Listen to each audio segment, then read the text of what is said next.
Is there any of you, and you don't have to raise your hand, it would make me feel bad if you did, but is there any of you who have never made a poor financial decision?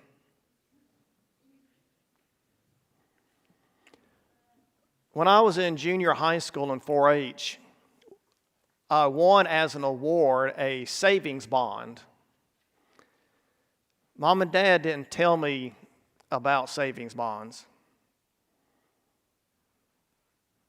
I didn't know you had to hold on to it for 100 years before you got any money out of it.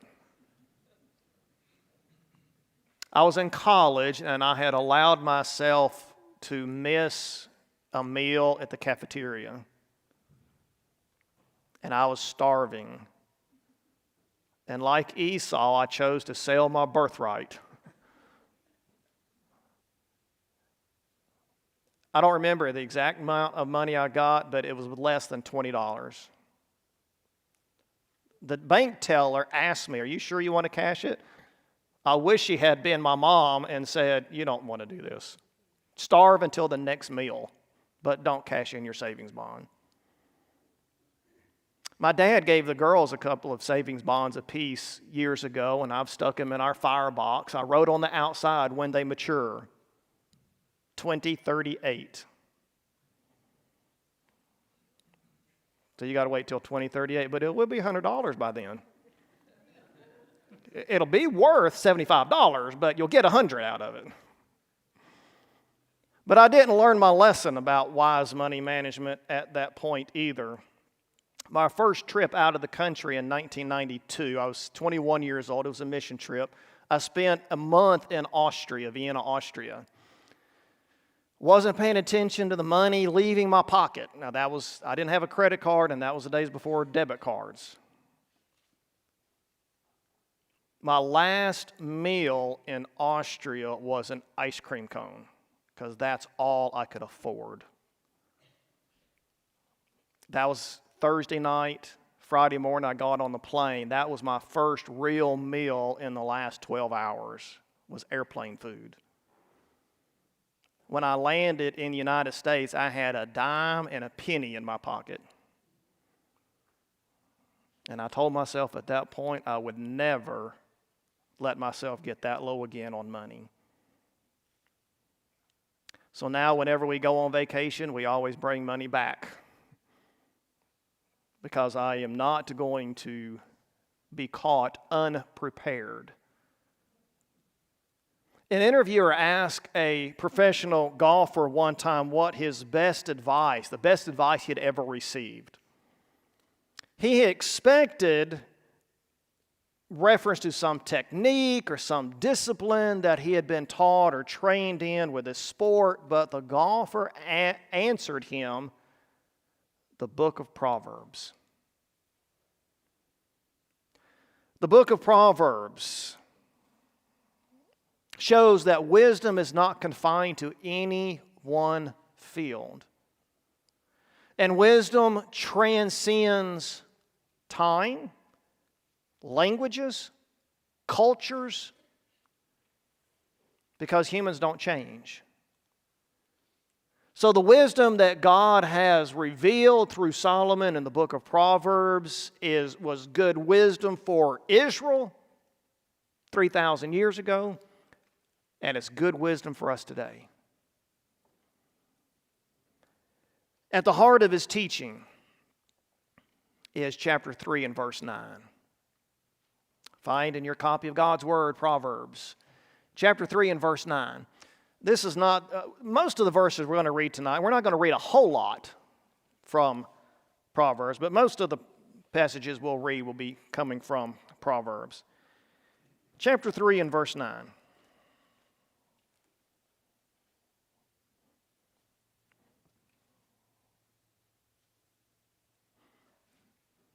Honor the Lord from your wealth and from the first of all your produce.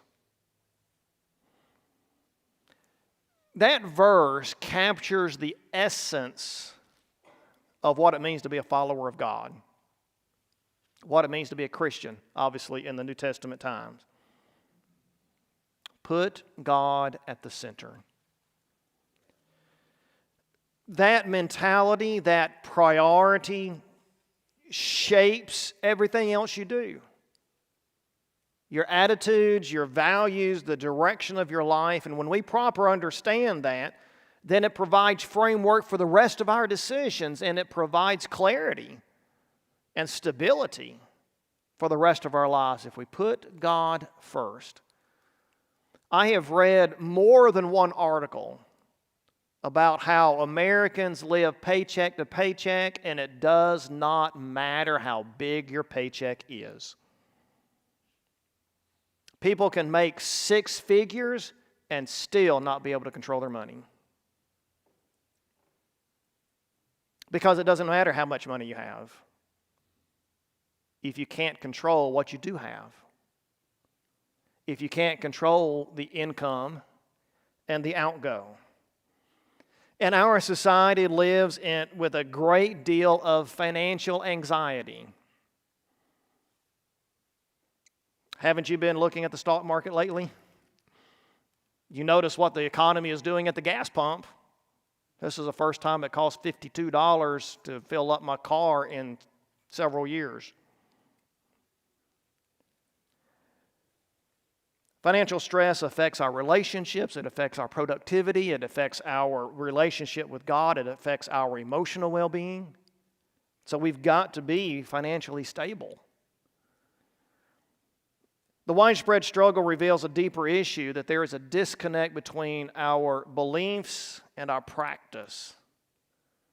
Now, we can acknowledge God in theory, and we can say, yeah, we need to put God first in theory, but when we look at our bank statement, does that reflect what we confess? Are we applying His wisdom to our financial decisions? That's what these Proverbs are about that we're going to look at tonight. And of course, if we're not, then the results are going to be predictable.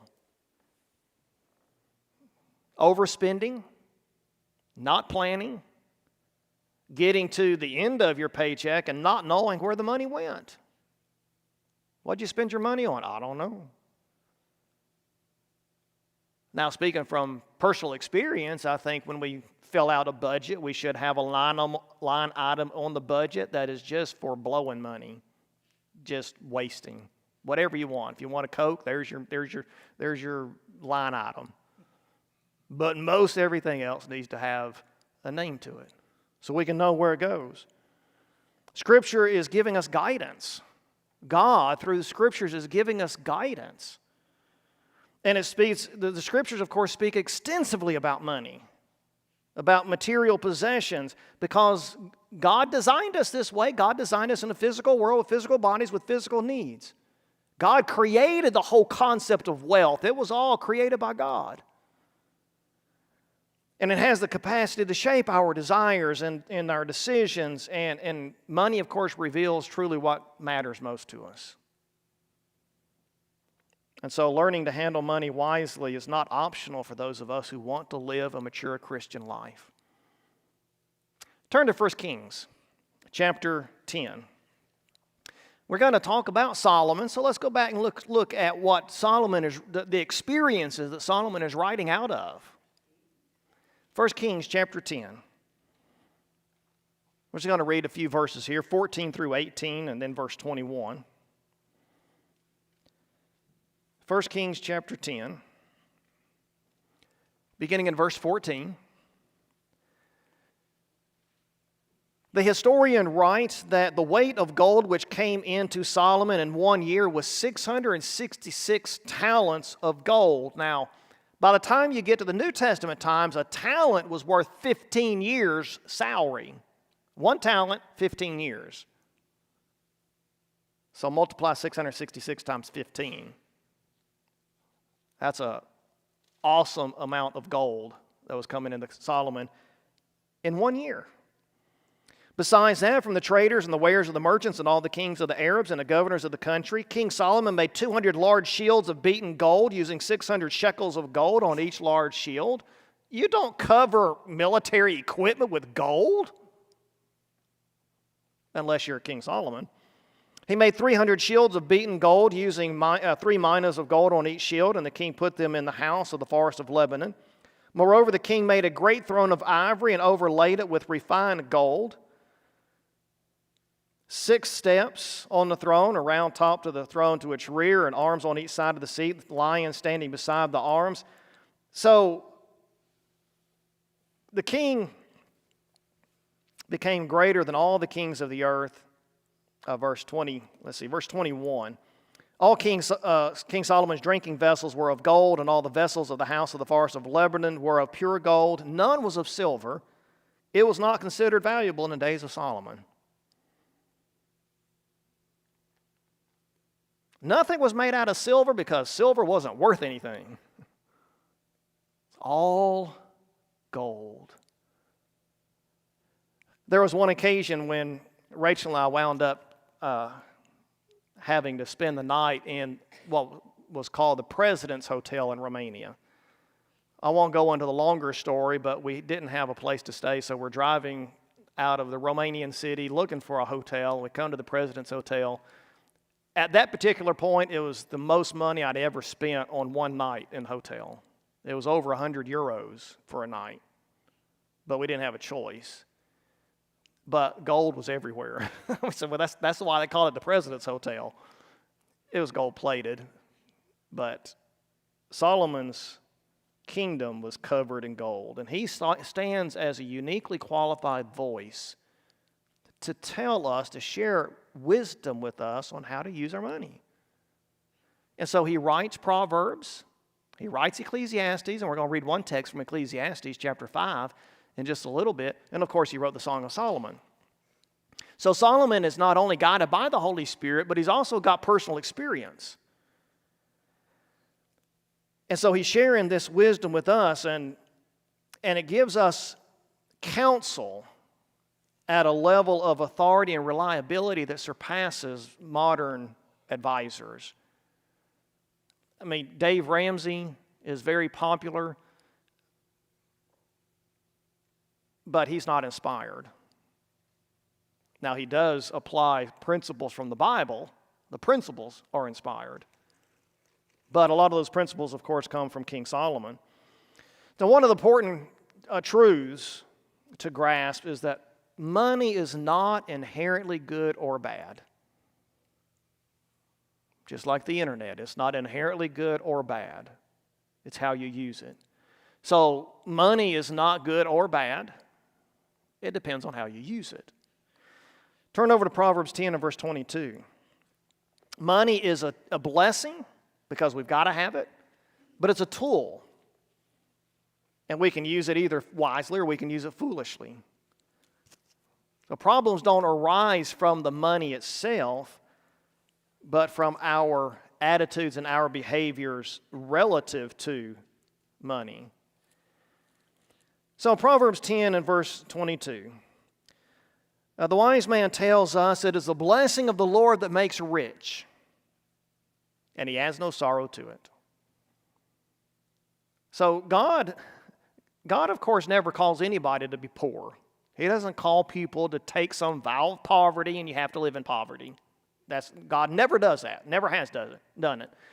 The rich young ruler, of course, when Jesus says you need to sell what you have and give to the poor, he wasn't telling the man he needed to become a beggar. Okay, Jesus was exaggerating. He wasn't telling him you need to become a beggar.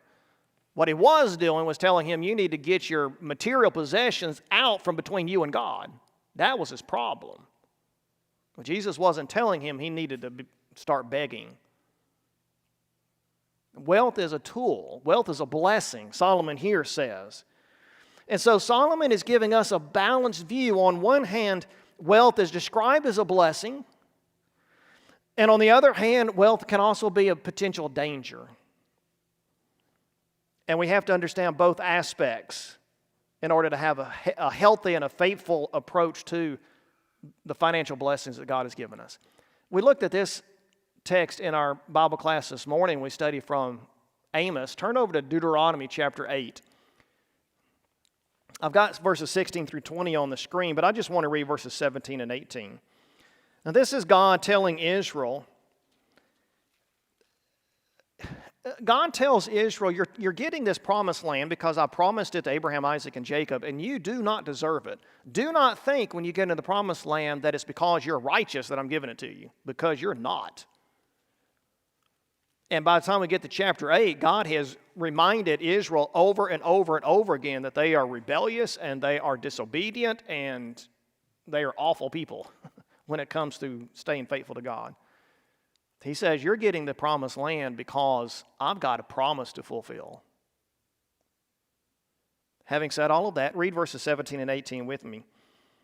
God says, you're going to get into the promised land, and you're going to say in your heart, my power and the strength of my hand made me this wealth.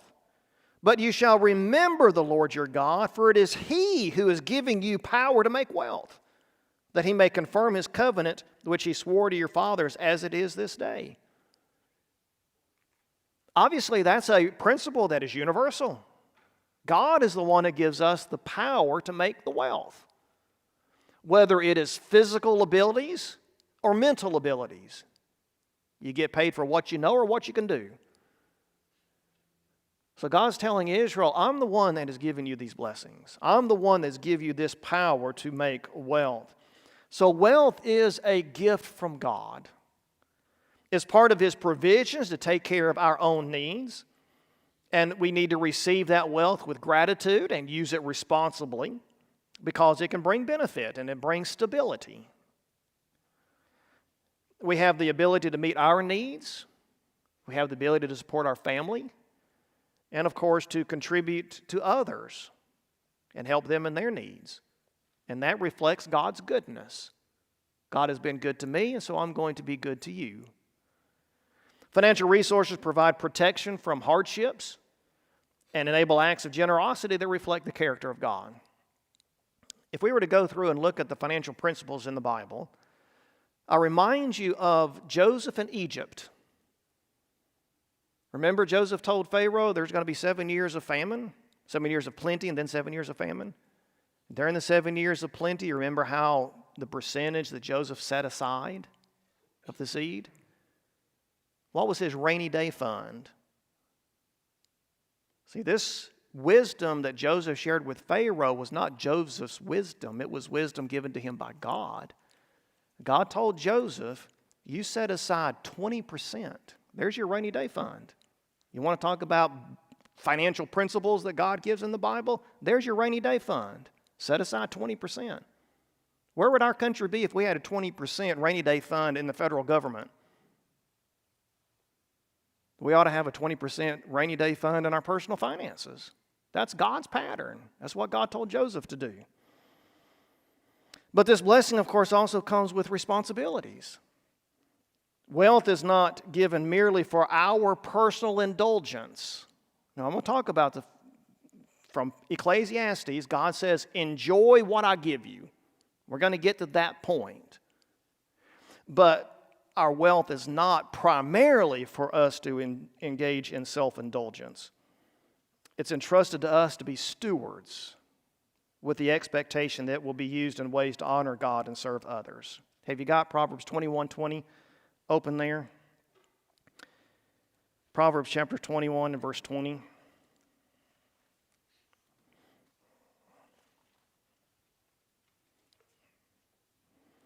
There is precious treasure and oil in the dwelling of the wise, but the foolish man swallows it up.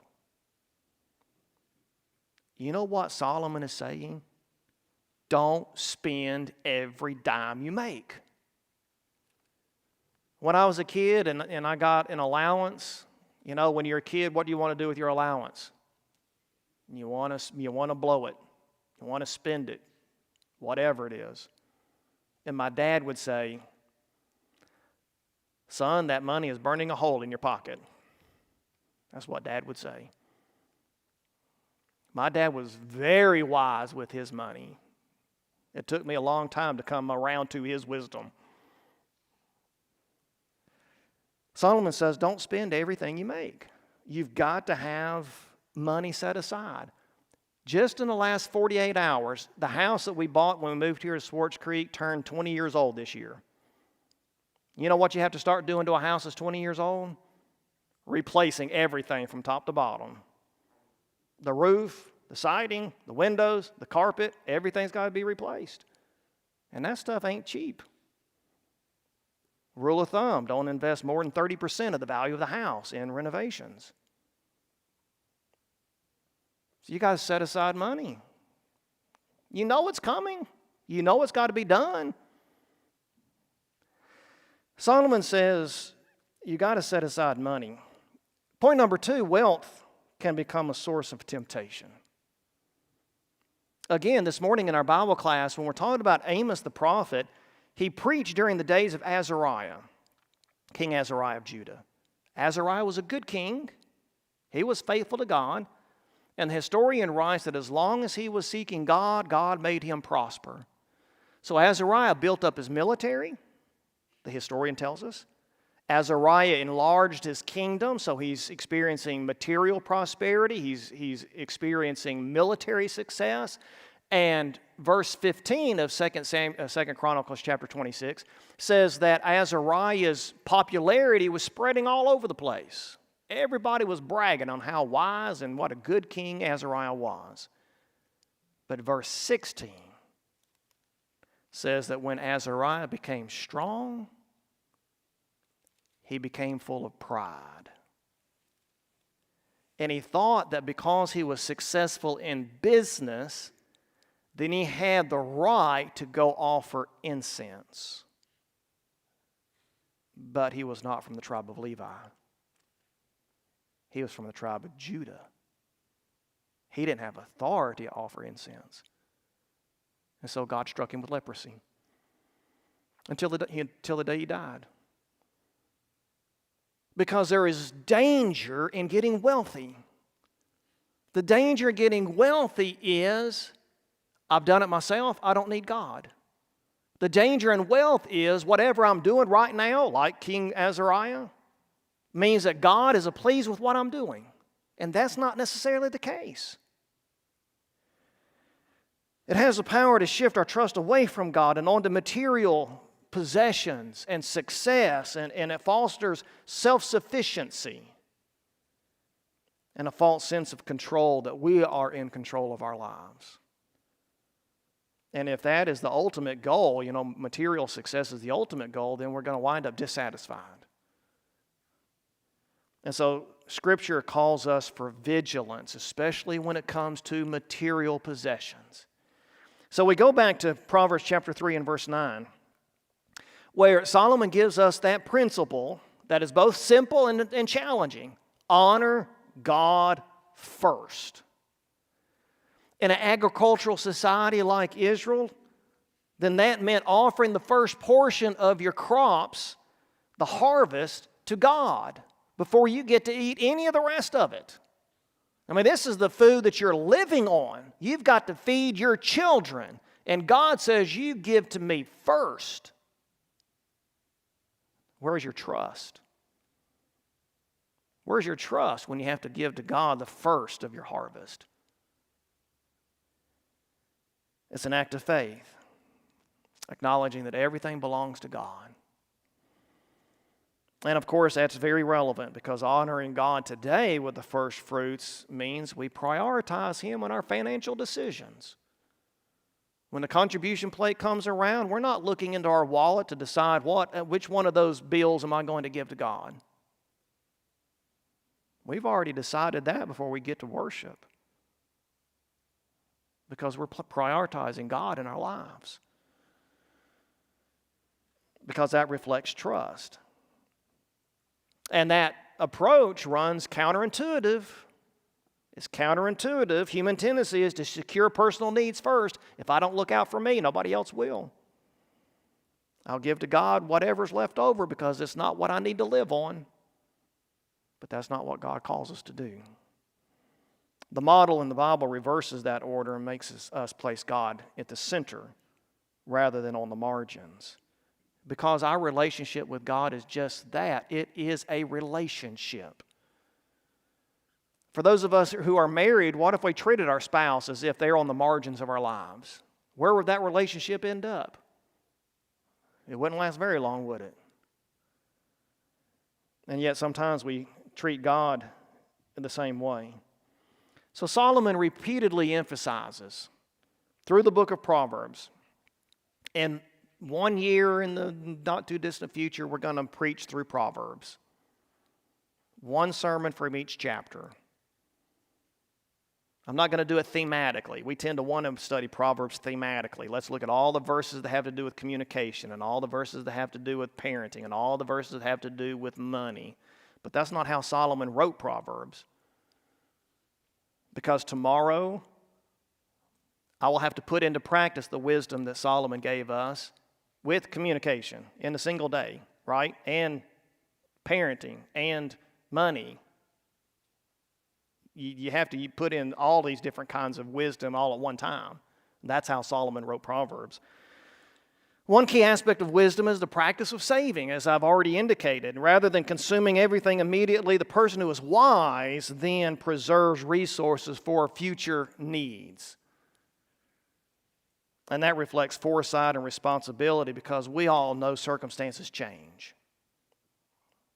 A rainy day fund is for the unexpected. Foolishness is characterized by impulsive spending, not planning.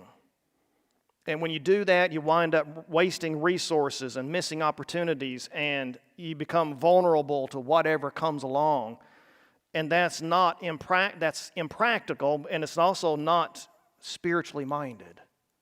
It lacks self-control and stewardship. And another critical area is avoiding unnecessary debt. My dad was a preacher most of my life. I was 5 years old when Dad decided to start preaching. He was working for the newspaper of St. Louis, Missouri, the St. Louis Post-Dispatch, when he decided to start preaching. That was our last big Christmas. I was 5 years old. He started preaching and we started moving. And Dad could squeeze a dime and get 11 cents out of it. He knew how to control his money.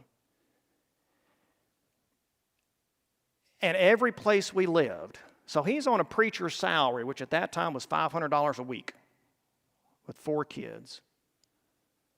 Every place we moved, Dad bought the house.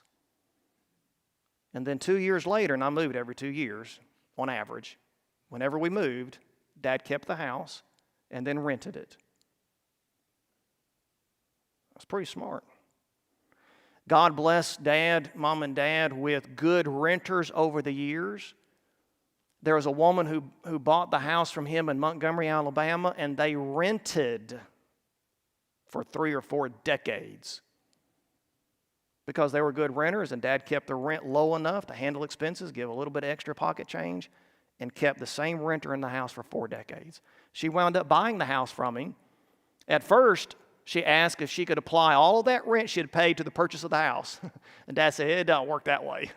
But he did finance it himself, and he sold it to her, and he wrote in the paperwork that if he died and she didn't have it paid off, then she got the rest of it debt-free, and that's, in fact, what happened. So, at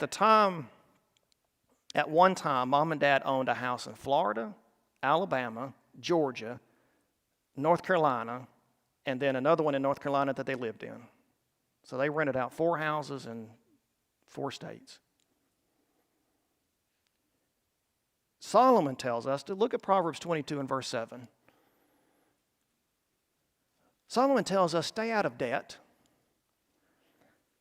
Don't make decisions that will put you into debt.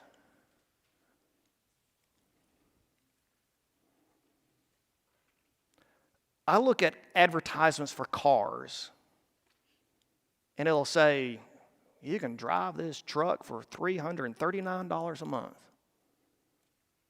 And I'm thinking, I can afford $339 a month.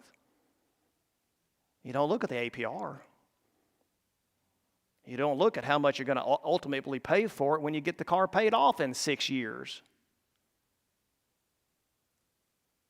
You wind up paying twice as much for the truck because you gave the bank money to allow you to go buy something else. And that's the American way, but I'm not sure that's the kind of living God calls us for. Proverbs 22 and verse 7, you should have this verse highlighted. The rich rules over the poor, and the borrower becomes the lender's what? Slave. God's wisdom says, don't take out a loan. I mean, you got a house, you got a $150,000, $200,000 house or whatever. Okay, mortgage. Pay it off as quick as possible. But be careful about taking out loans for other things. Can you get by on cash? I mean, Dave Ramsey would say buy a $1,000 car and then set aside the money that you can spend for a car and then save up and then buy a better car. There's a lot of wisdom in that. This is one of those verses that Dave Ramsey likes to quote. The rich rules over the poor, and the borrower is a slave to the lender. A faithful approach to wealth includes a concern for others, of course, especially your family. We've got to provide for our family, provide for present needs, provide for the future needs. And that's what scriptures tell us. When the girls were little, we tried to train them how to handle money, so we gave them an allowance. We gave them an allowance in quarters because quarters are easy to divide up. You can divide up a dollar bill, but then the bank doesn't appreciate it. So one piggy bank was for contribution, another piggy bank was for short-term desires, and a third piggy bank was for long-term desires. Doesn't that reflect how life is? You give to God. You got short-term needs and long-term needs. We need to provide for our families. Leaving an inheritance. I like the idea of leaving an inheritance. This is the inheritance I got from my dad. It's actually not this one. It's a different one, but the other one doesn't have any ink in it. But I got a cross pen. It's got his name engraved in it. It's actually a gift that my sister gave my dad one year for Christmas. And when Dad died, I'm the preacher, so I get the pen. I'm looking forward to leaving some inheritance to the girls. Are you living in such a way that you can leave an inheritance to your kids and your grandkids? Listen to what Solomon says. Let's go back to the wisdom of Solomon. Proverbs 13 and verse 22. Proverbs 13:22.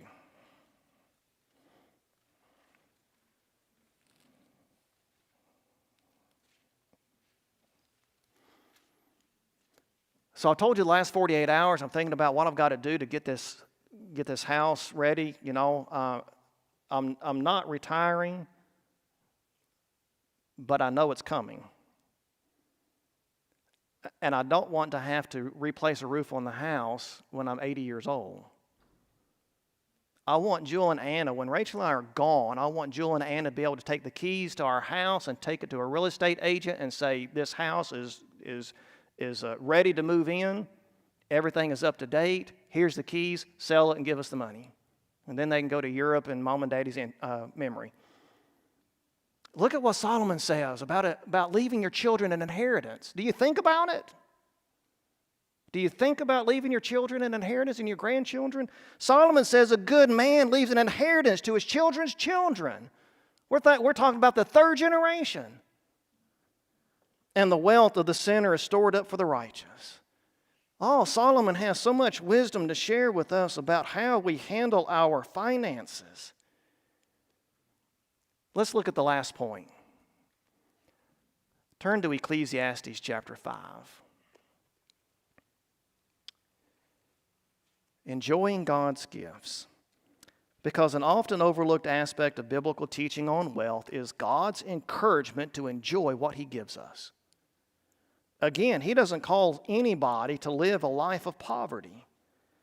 He calls on us to put Him first. He calls on us to help the poor. And He also says it's okay to enjoy your wealth. Ecclesiastes 5:18. Here's what I have seen to be good and fitting, to eat and drink and enjoy oneself in all one's labor in which he toils under the sun during the few years of his life which God has given him, for this is his reward. Furthermore, as for every man to whom God has given riches and wealth, He's also empowered him to eat from them and to receive his reward and rejoice in his labor. This is the gift of God. For he will not often consider the years of his life because God keeps him occupied with the gladness of his heart. Look at that. Verse 20. He doesn't often consider the years of his life. He doesn't get bogged down in the mundane affairs of life. Why? Because God keeps him occupied with the gladness of his heart. So it's okay to have distractions. It's okay to have hobbies. It's okay to spend money on distractions and spend money on hobbies. It's okay to spend money on vacations. Just keep God first. Take care of your needs so nobody else has to provide for your needs. Help the poor because life happens sometimes. And enjoy what God has given you. There are a lot of principles in God's Word that helps us handle our finances wisely. And the wisdom of Proverbs offers a clear and compelling vision for financial life. It presents wealth as a blessing to be received with gratitude, a responsibility to manage with wisdom, and a tool for God's glory. And at the center of that stands the call to honor God with our first fruits. And it shapes every aspect of our financial stewardship, from giving and saving to spending and planning. You've probably heard me say this before, just on average across the board, everybody who claims to be Christian, everybody who claims to be Christian gives, across the United States, 3 to 4% of their income. If we gave as much as Abraham, our budget would triple. Our budget would triple if we gave as much as Abraham. In a world marked by financial stress and uncertainty, the ancient wisdom provides a path to stability and to peace. So the question is not how much one has, but how we respond to what God has given to us. And when we approach our finances with God's wisdom, with humility and with gratitude and with obedience, it becomes not a source of burden, but a means of blessing. Blessing ourselves, blessing people around us, blessing people who need to hear the gospel, the missionaries that need financial support. There's a lot of work that can be done if we'll honor God with everything that we have and trust God for everything that we need. Can we help you tonight? Can we encourage you with our prayers, with words, whatever we might need to do tonight to help you in your walk with Christ, to put Him first in every aspect of your life? Let us know while we stand and sing. 'Tis for you and me.